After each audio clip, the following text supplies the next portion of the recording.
rayada ayaa ku dhintay kuwa kalena way ku dhaawacmeen qarax ismiidaamin oo maanta ka dhacay magaalada Muqdisho.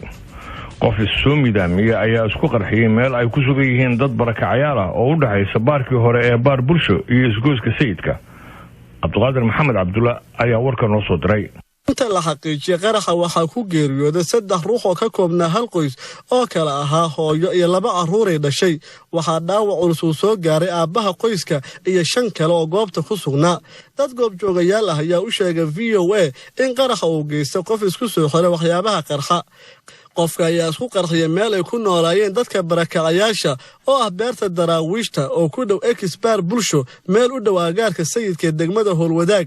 mid ka mid ah dadkii ugu horeeyay gurmadka u fiidiyay qoyska waxyeeladu soo gaartay iyo dadka goobta ku sugnaa ayaa u sheegay VOA wax uu arkay qaraxa kadib. adeer waxay u dhaceen meesha nin baa isku qarxiyay.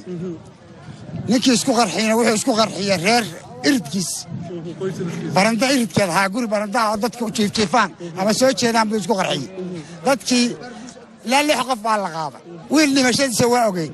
wixii kalena isbitaalka lagala xiriiraya wixii dhintay wixii kale. marka hal qoys ay ahaayeen. hal qoys bay ahaayeen. hal qoys bay ahaayeen. marka wuxuu ugu horeeyay soo aragtay maxay ahaayeen. wixii ugu horeeyay arkay waxay ahaayeen meesha qaac ku gaboobay yahay iyo dadkii wada rafanaya. dadkii baa marka dhawaaqaya waxay guro dadka.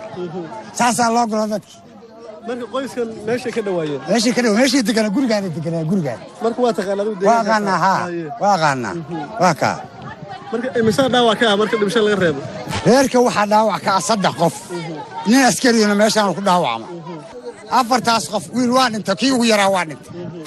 wiilka ku xigayna meedahan baan anagu u qaadnay odagaba. ka baad waxa noo soo sheegay nafaa ku jidaalay. waxay noqon doonaan ma aqaan. sidaas ay wax u dhaceen. raxmo waa hooyo danyar ah oo shaah ku iibisa goobtu qarxu ka dhacay. waxay u sheegtay VOA inay arkaysay qof ku soo socda dhankeeda balse daranaysa ka qabin. aniga meesha wiilalan shaah ugu shubay markaan soo noqday shaah meesha ila saas ugu sii rogmay qaaca hoostayna ka kacay meel 5 tilaab amal noo jirin.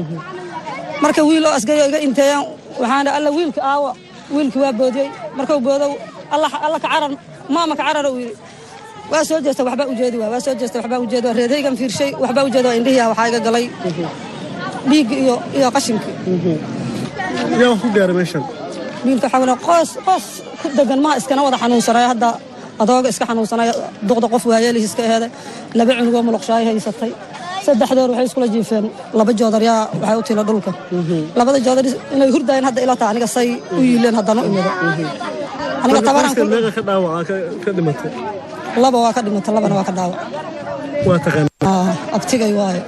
afayeenka maamulka gobolka Banaadir Saalax Dheere oo soo gaaro goobta qaraxa kadib ayaa la hadla warfidiyeenada in qof naftii haliga ah uu halkaan oo ah goob ay shacabka ka wada dhaxayso oo suuq yaro ku yaala shacabkiina halkaan ay joogeen inuu qof naftii haliga ah uu soo dhaxgalay uu nafsadiisiina haligay shacab danley ah oo meeshan ku ganacsanaya qaarna dadkii xaafadan degnaa ahaa uu ku halaagay.